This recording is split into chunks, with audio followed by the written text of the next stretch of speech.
Thank you. There we go. So the difference between nutrition, the definition of nutrition, remember, is something that's interacting with a live being to do something good. Clinical nutrition is what we as technicians are going to be performing. Clinical nutrition is where we are applying our nutritional knowledge to a specific individual. We are looking at their needs, and we are able to tailor a nutritional support program for that animal. We can treat conditions. Nutrition, food, is in fact considered to be a drug. Yeah. If you think about what is a drug is something used to either cure or alleviate the symptoms of some ailment, right? Tylenol is a drug. I have a headache, I take a Tylenol, my headache goes away. Nutrition is a drug. I can have an animal with some sort of ailment, some sort of physical issue, apply the correct nutritional program, and either cure it or at least alleviate the symptoms. So nutrition is considered to be a drug. In fact, there's a reason why it is the FDA, which is what? The Food and Drug Administration, because they can be one and the same. We're going to talk a lot about diabetes. Cats and diabetes kind of go like peanut butter and jelly. Cats, elderly cats will get one of three conditions: diabetes, kidney disease, or hyperthyroidism. I would say the majority of them are going to get diabetes. And that is a big issue for our owners. Has anyone in here ever had, I know I've gotten a little off topic, but that's okay. Anyone in here ever had a diabetic cat?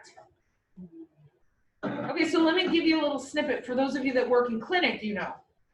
Diabetic cat is insulin dependent.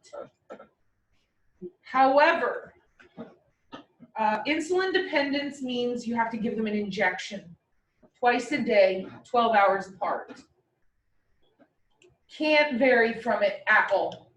So if during the week you're giving your injection at 5 o'clock in the morning when you wake up to go to school, 5 o'clock in the evening when you get home, 5 and 5. Guess what time you're waking up on Saturday?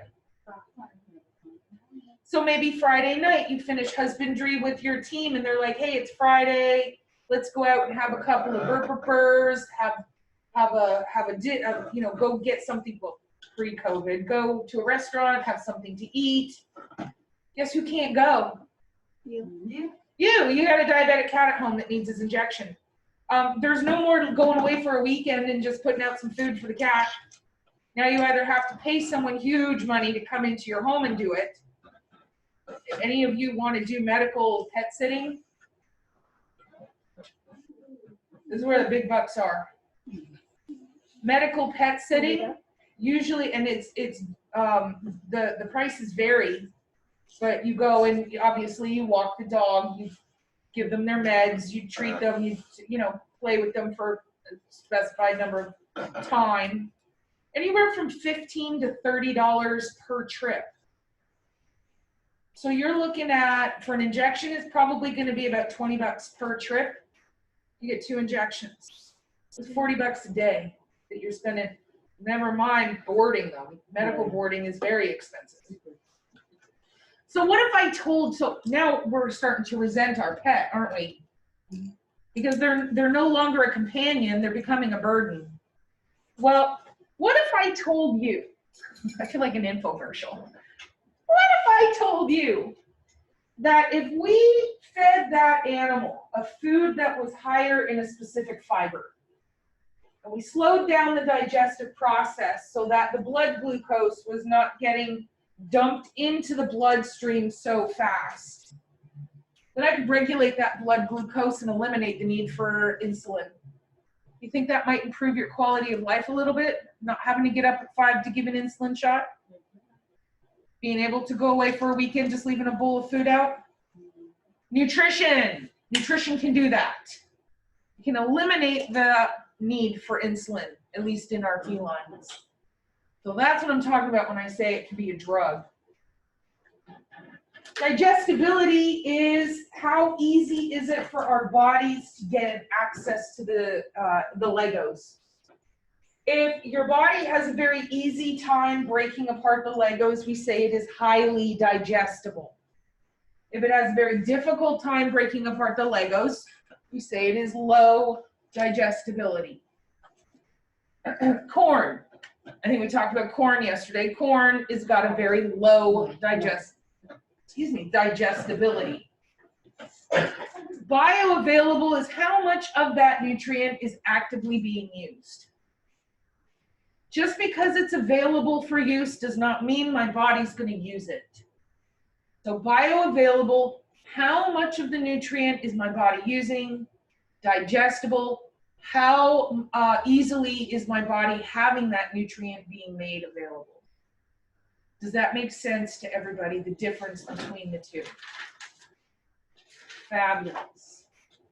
So for example, puppies. We know that puppies are using the majority of the energy they take in from nutrition to grow and develop. So I want something that is highly digestible and highly bioavailable. I want them to have a very easy time breaking apart the nutrients. And I want a high percentage of those nutrients to be used by the body. Because the more nutrients that are not used by the body, the more stool I have. That's where you start seeing some of these low quality foods. Olroy. I pick on Olroy. Honestly, feed them a shoe and they're getting about the same nutrition as Olroy. One of the things but Olroy is labeled a complete and balanced diet. How can that be? If it is such a low quality food, how can it be certified complete and balanced? I can have a low quality food, meaning my body is not going to be able to use a lot of the nutrients. So what I'm going to have to do is feed more of it. Because I have a level of nutrients that has to be available and used by the body in order to certify it as complete and balanced. And if the food, the food is a low quality, I'm just going to have to feed much more of it in order to achieve that level. So one of the things that I personally do look at, because, oh, now I'm getting on a soapbox. Doug, don't let me get on a soapbox. Pet food companies spend way more time and money on the packaging than the food. Mm-hmm. There's a lot of pet food options out there. And so they use a lot of psychology. We're going to get into a little bit, it's kind of fascinating. We're going to get into a little bit of the psychology behind the marketing. Because why did you pick the food that you feed your pet? Because of the packaging. Because of the packaging. Number one is packaging, short, right up behind, tied for number one is price. Mm-hmm. So the one thing that they're not required to put a whole lot of information about the food on the packaging. They don't have to tell you the quality of the protein. They do have to tell you what the protein source is. They don't have to tell you what quality it is. So what I normally do when I'm looking at foods is I look to see the feeding recommendation, because they do have to give you at least a basic idea of how much to feed. If pet food A says that it's a complete and balanced diet, and for my dog size, I have to feed 1 cup a day.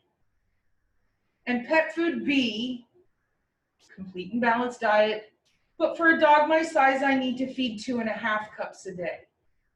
What does that tell you? Low quality. That one is far less quality. And even though this one might be far cheaper, I'm feeding more than twice as much. I'm going to go through it faster. So price is not always the best way to judge. So I'm going to look and see how much do I need to feed. And that will give you a clue as to what kind of quality of food is it. Is that like the same thing for big dogs? Because my dog is kind of like large breed, so I have to feed her like 3 times. Absolutely. So whatever size your dog is, look on the feeding guide And just see, so pet food A says you need to feed 4 cups of food a day. Pet food B says you need to feed 6.5 cups a day. So now, obviously, are the variations going to be quite that dramatic? Of course not. But you can still get an idea simply by comparing the feeding. So you guys, as technicians, are the ones that are going to be educating your clients. Client education is probably the majority of our job. Simply being an advocate for our patients, speaking for those who cannot speak for themselves. That's our job. That's the career that you have chosen. We need to be able to talk to our clients because when they get that new puppy, guess who they're going to come to and ask about what should I feed it? You, as the technician. That's why we're making you sit. I'm not making you sit in an 8-week nutrition class because I love nutrition and I'm a certified nutritionalist. No.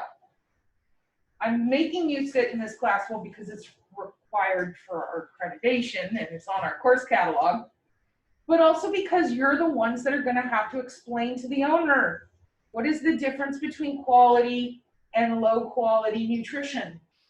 What kind of foods would you recommend and why? Now, it is not my job in this class to sell you on a brand, okay? I'm not getting paid by Purina. I'm not getting paid by Science Diet.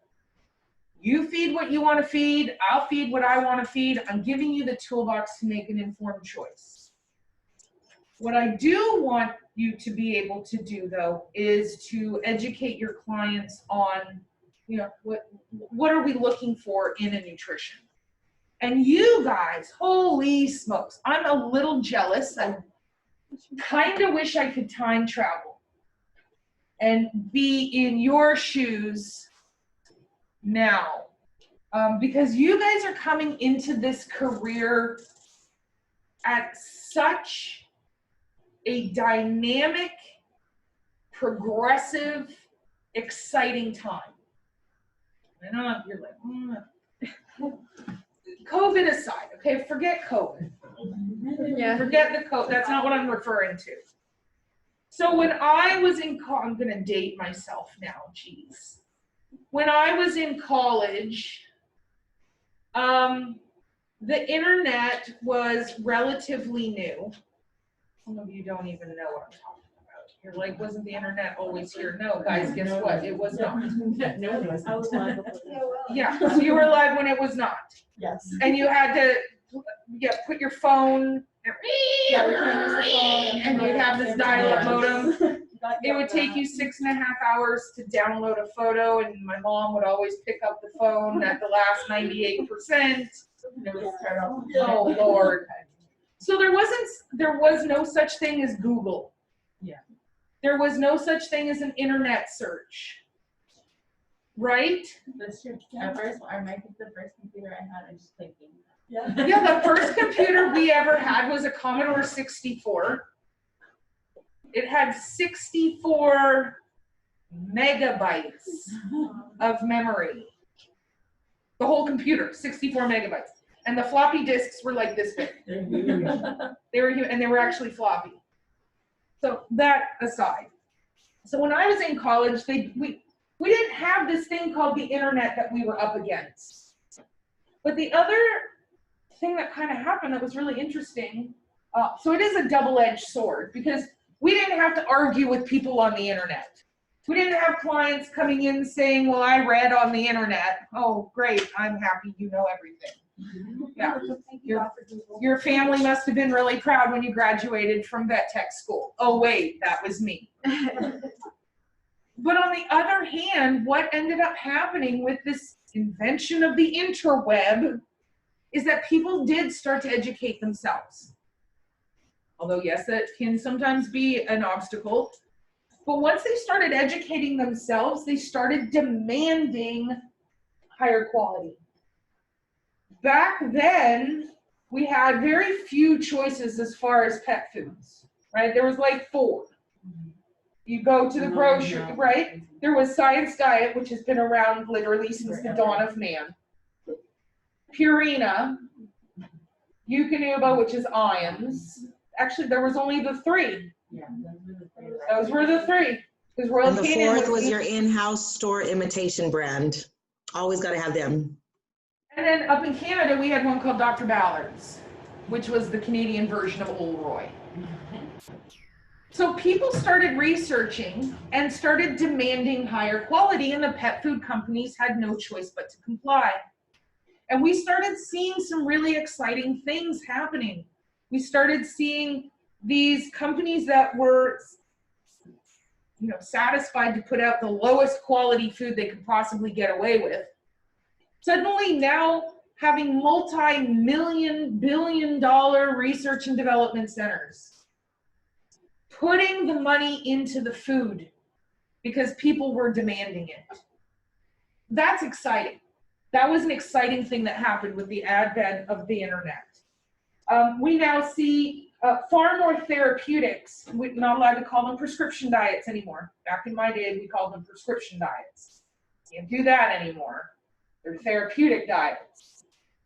But we started seeing far more coming on the market. We now have gastrointestinal diets. We have diabetic diets. We have kidney diets. We have liver management diets. We've even got a neoplasia diet for cancer patients. Hey, urinary tract diets. We've got a variety of urinary tract diets because some of the urinary tract issues happen because of acidic urine.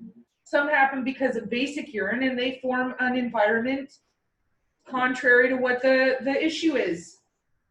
We literally heart management diet. Any diet you can think of, any health condition, we now have a therapeutic for it. That all came out of the internet. That all came out of people demanding a higher quality. Yeah, I was gonna ask that. All right, so prescription diet, the therapeutic diets are only available through a veterinarian. And way back again in my day, you had to have a written prescription. You went to the vet, you had to take your animal to the vet, they had to write out a prescription, sell you the food. Which meant, although you should be taking your animal to the vet every year anyway, but it did mean that we required them to have a valid client-patient relationship that was current within a year. Well, there was a little bit of a hullabaloo saying that, if I run out of food, and let's say, for example, my animal is on this urinary diet. I cannot feed anything else, but I don't have the time to run them in. You're going to give it to me anyway. Why do I need a prescription? Went all the way to the Food and Drug Administration, all the way, because the FDA oversees pet foods as well. We've got the FDA on the national side, the federal side. We've got another group called AAFCO on the state side. We'll talk about them later. They're useless, as most government agencies are. But so that was the argument made.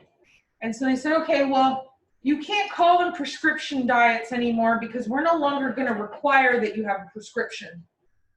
It's a diet. You just go get it. But you can only get it through a veterinarian, which will help regulate it, make sure that the people are getting the correct food.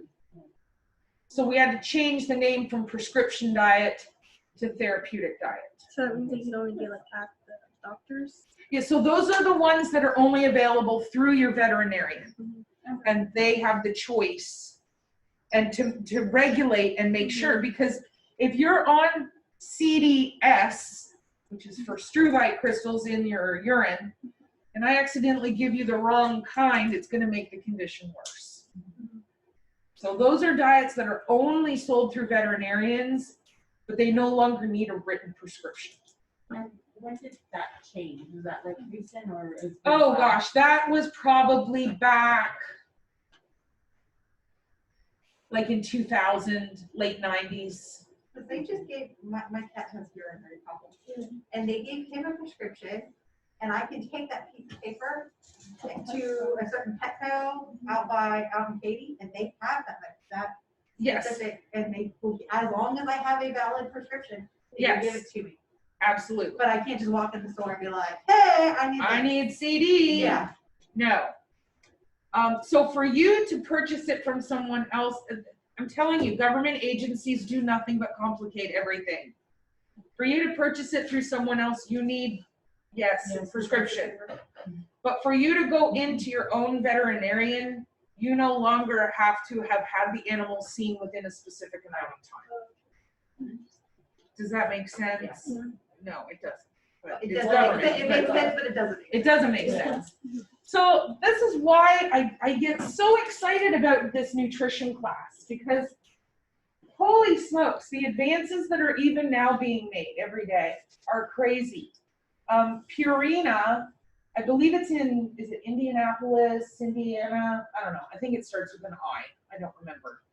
They have a multi-million-dollar R&D center where all they do is research and develop new foods. And they're research and developing not just new diets, like therapeutic diets, but they're doing things like researching what is the easiest kibble for a brachiocephalic cat to eat. What is the best palatability for an anorexic animal? They have a cattery. You, as a technician, this is a job option for you. Go to work for one of these pet food corporations and work in one of their catteries or one of their kennels. They have this huge open concept cattery that has just 100 cats. And they just roam around all the time. And then when it's time for feeding, they get put into their little individual kennels. And it's weighted. They have two options, and it's weighted like scientifically weighted. And it can tell by the weight exactly how many kibbles they ate out of each bowl and do a palatability study. I know, it's amazing. And we started getting more and more and more pet food options on the market, which again was a double-edged sword because not everybody is worried about quality. Some are just worried about burr. But as technicians, it is a truly exciting time so that we can really be of quality use to our veterinarians and use this knowledge that you are paying for to educate our clients on this now convoluted world of nutrition. So I'm a little jealous, although I have been very fortunate that I've been able to see some of these major transitions throughout the course of my career. But, oh, the stuff you guys are going to see, oof, just makes me happy. So this research has greatly enhanced our understanding of what animals need. Again, it's a lot more than just putting pet food in a bowl. Commercial diets now take the guesswork out of it for us, for the most part. We have these diets that are now formulated specific for life stages, right? Growth, maintenance, senior. Although honestly, senior food's kind of a scam. I'll tell you about that later. Yeah. Senior food's not worth the money. Not worth the money. These commercial diets are going to help to boost the immune system. They're going to improve brain function, slow the aging process. This is another super crazy change that happened in my career. Back when I started college, you know what, even before then, when I was, in my teens-ish, way back when, lifespan for a small breed dog was 10 or 11. If you got 10 years out of a schnauzer, you were doing good. Cats, same, around 11 years old was the average. Yeah. What are we seeing now? I'm seeing like a 17 or 18. I saw a 19-year-old cat. Chihuahuas are an eternal. Now mine was eternal. What can we attract? Guys, the lifespan in the last, I would say, 25 years, 20, maybe 30 years. Our cat, so that's less than a lifetime. our cats are now living so much longer because of why? Really diet. Nutrition. Guys, we had to add another life stage. We did. We used to have kitten, adult, and senior. Not anymore. We've got kitten, young adult, mature adult, and senior. We had to add an extra life stage. We see cats living into their 20s. Dogs. Small breed dog, average age now, 16. We added 6 years onto their life because of this. God, I have never had a dog that did not live up to at least 16 years. Julie was 16, going on 17. Bentley had just turned 17 when I lost him. My cat, Toshiba, she was 17 when I lost her. Yeah, those are the 3 that I've lost. And Julie was a lab, 16. That's ridiculous. We can attribute that directly to this. So that's why I'm saying, if those are some of the health changes that have been reported and done in my lifetime, I can't even imagine what is going to start happening in your career lifetime. That's an exciting prospect for me. And if that doesn't get you excited about what this journey is all about, might want to rethink your whole career choice, because that's pretty darn exciting. When I'm older, hopefully I can leave my will to my dog then. Right?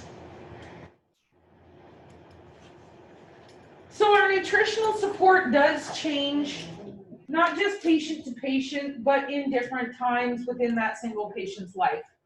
Obviously, during illness and injury, we're going to have to really tailor a nutritional support.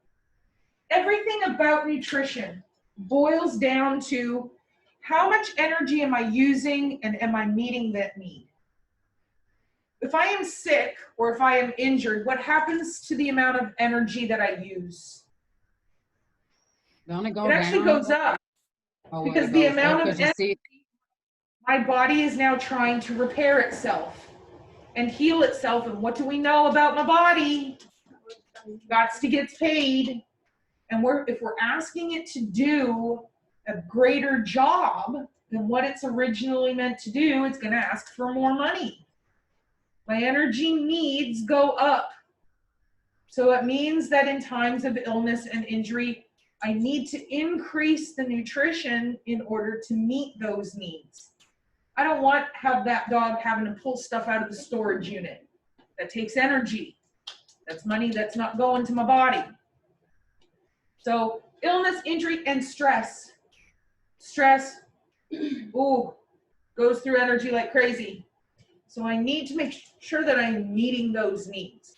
Maintenance. I don't want to gain. I don't want to lose. If we don't address the patient's nutritional needs, it can have a very negative effect on their overall health. If they don't have the energy, money to pay to heal themselves, then they don't heal. If they don't have the energy, money to have the immune response needed, then they don't have it. So everything is attached to nutrition.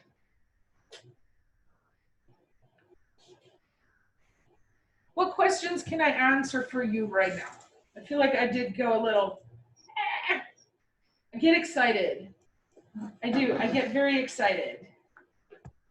For like this class, what do you recommend to, I guess, like study for whenever we do have a test and stuff? So,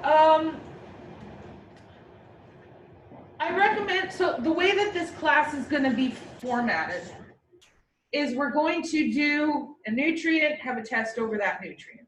A nutrient, have a test. So we'll do proteins, have a test over proteins.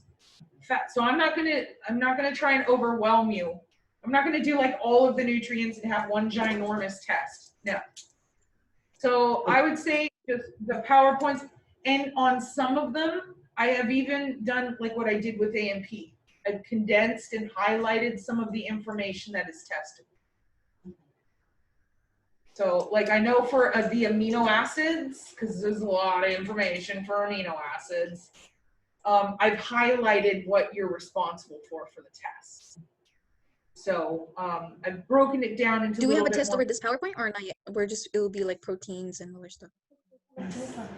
I didn't hear any of that. What? Oh, will we have a test over this PowerPoint or no? So this information will be included on the first test, along with the first nutrient that we do, which I believe, if I am not mistaken, that I don't remember. I think it's I think we're going to start with carbohydrates, but I'll have to look and see what order I have them in the Moodle. Mrs. Huff, as far as terminology, we stopped at bioavailable, correct? Yes. Okay. I'm sorry, he said the animal needs more energy if it's healing from an injury or, so if you have a dog with a broken leg, you're gonna have to adjust the diet for it? Yes. And we're going to have to adjust the nutrients. A broken leg because we've now got skeletal bone forming. Well, I'm going to have to increase the amount of calcium, increase the amount of phosphorus, increase the amount of magnesium. Those are all components to form bone. I'm going to have to feed them a higher energy caloric content. Calorie, remember, is just the word we use for a measurement of energy.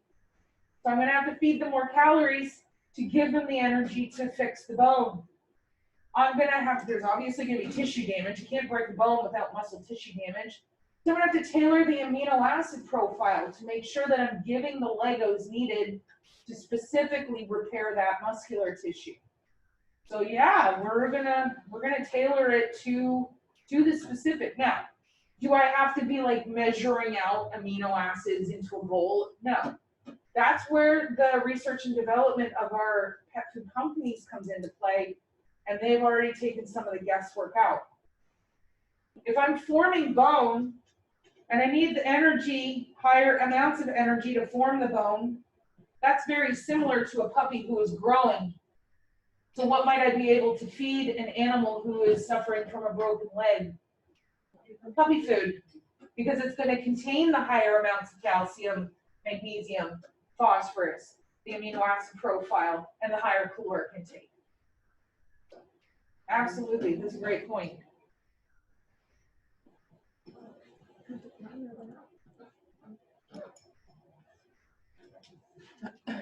Our overall goal for our companion animals is we want them to live as long as we can possibly get them to live. If I could have gotten my sweet Bentley to live forever, I would have in a heartbeat. I miss that. He was my dog's soulmate. If you've ever had one of those, it's the dog that you will never get over his death, ever. You will never, it will leave a hole in your heart for the rest of your life. That was my Ben. But I got 17 years with him, so that was pretty great. That's making my heart so sad for you, Miss Huff. Oh, don't feel, I lost him like 3 years ago, and it's still pretty raw, but I can tell you. So he was suffering from a condition called, we actually just call it senior vestibular disease. It's a neurological disorder. It's essentially a dog version of a stroke.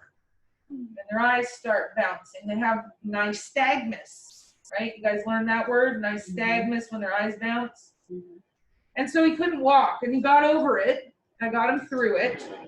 And then he got it again. And the second time he got it, it was just devastating.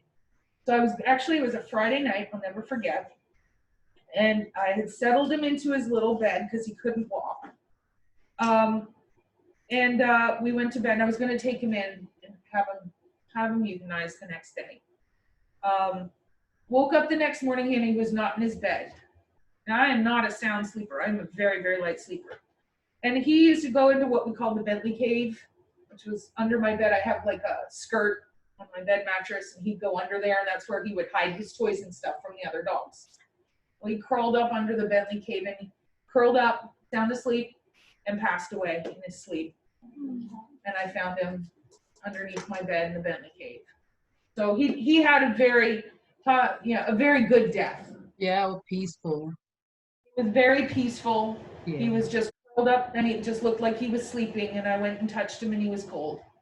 And I knew that he was gone, and he went on his time in his Bentley cave, surrounded by people who loved him. Yeah, and he was with you and stuff, so I think that's very sweet and that was sweet. So that's our goal for companion animals, to maximize their life, make the quality and quantity of life as maximum as we possibly can.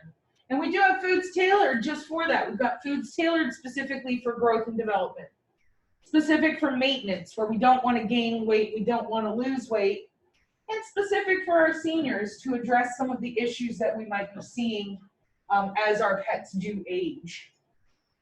Now, this is very, very different from food animal nutrition. Those of you who are going to be getting into large animal, food animal nutrition, now, again, we're not going to be going into cows and horses very much in here, just going to dabble in it. When you get into your equine class and when you get into your food animal class, you'll go into the nutritional support for those. Food animals, though, cows, food animals are animals we eat, cows, pigs, goats, whatever. The big goal here is get them as fat and grown as fast as we can. There is no such thing as a 20-year-old beef cow. That would be gross. That meat would be terrible. Average age for slaughter is 2 years old. And so we want to make sure that we maximize the amount of growth in those 2 years. Because as a rancher, breeding beef cows, I get paid by the pound. And that's how I make my money. I get paid by the pound. So I want to get these animals grown, fat, dead, and on someone's plate, wrapped in bacon. Sorry, that was terrible. That was very crass of me. I did not. My eyes got so big. Yeah, we don't want to maximize their life. We want to get them as big as we can, as fast as we can, so we can sell them for a profit. Animals that are in my pasture are not making me money. So I need to get paid. So these animals got to get grown. And there's a whole controversy that I'm not even going to get into about that. But very different. The whole food animal medical mentality is different. You have your animal, it gets sick, you're going to go into debt to get that animal repaired. I have a veterinary, it's not specific veterinary, but I have a credit card with a zero balance and a $30,000 limit that is empty just for vet bills in case I need it. That's what I'm willing to do. Am I going to do that for one of 1,000 beef cows? Of course not. A bullet only costs 25 cents. I'm going to take them out to the back pasture and I'm going to rid them. You can't sell sick cows, and I don't want them to spread it to the herd. So yeah, mentality is very, very different, and so can sometimes be a little bit shocking. A little bit shocking, especially like for my rubies right now who are at the farm with Dr. Mendoza. That's some of them, their first eye-opening experience with farm animal veterinary medicine. Whew, some of them come back and they're just bug-eyed.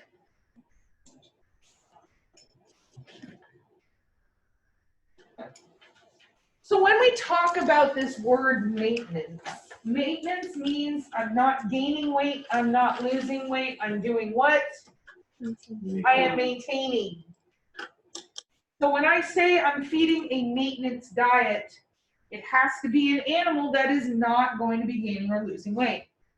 Puppy food is not maintenance because puppies are growing and gaining weight. Maintenance, however, there are a bunch of things that can affect it. And again, all I'm looking at is how much energy do I need, and is there something going on that is increasing or decreasing that need? If my needs go up, I need to meet those needs, otherwise I am not maintaining. If my needs go down, I gotta meet those needs, otherwise I'm not maintaining. I need to not be gaining or losing weight, putting stuff in or out of the storage unit. So some of the things that can affect this weight, needed energy, temperature. Extreme hot, extreme cold. Simply thermoregulating can take an awful lot of energy. So that's why sometimes our animals in the summertime, I don't know if you've ever noticed this about your own animals, they'll go off their food for a couple of days. They're not sick. They're just the needs, right? They're thermoregulating. They don't want to be generating a lot of heat internally. Their appetite goes down. Same with us. Because when you eat, like, yeah, think about this. Can they In get the bored of the wintertime- same diet? Yeah, you can feed them the same diet. You just are going to tailor the amounts that you're giving them. No. My question was, can they get bored of the same diet? Like the way we do. We don't want to eat the same thing all the time. Not generally, because you don't miss what you've never had.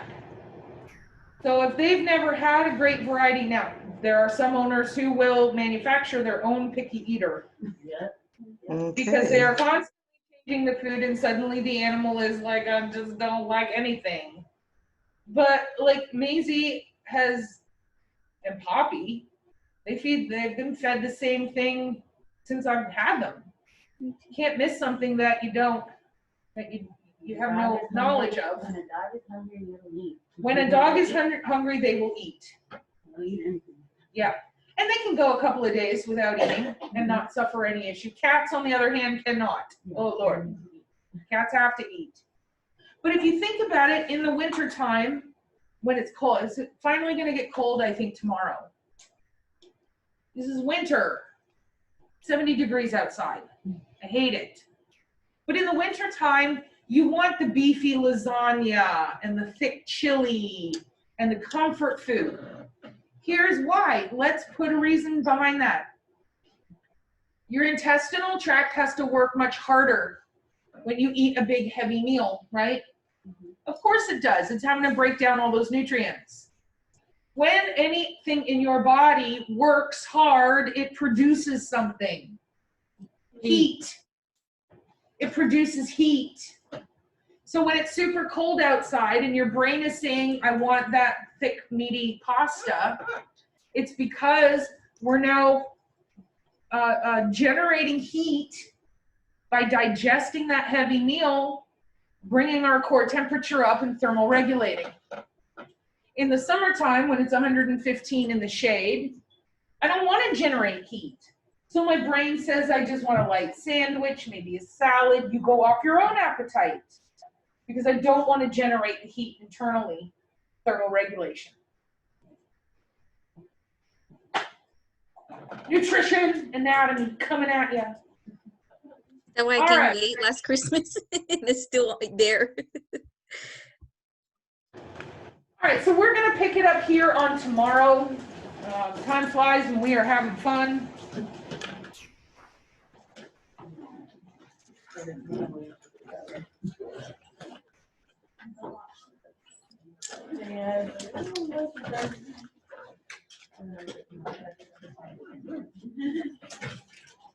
All right, so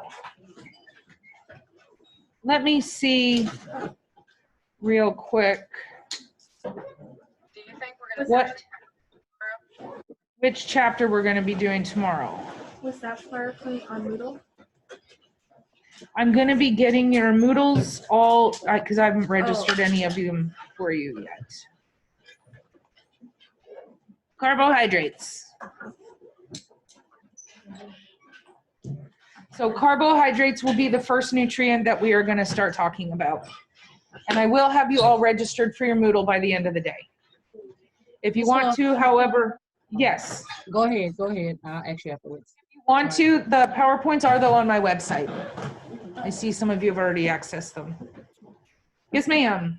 I just wanted to know on this nutrition stuff, what's the best one for my puppies? What dog food would you recommend for the puppies? One of the big four: Hill Science Diet, Eukanuba, Purina, or Royal Canin. I gave my puppies the puppy chow. Yeah, 'Cause I got puppy puppy chow chow is, now. puppy chow, is it the best food you can feed? No. I want to give them Is the it best the one. worst? No. It's a nice middle of the road. What about pedigree? Pedigree is a hit and miss. Kind of depends. So Hillshire is the best one for the puppies. I know that. Oh, let me,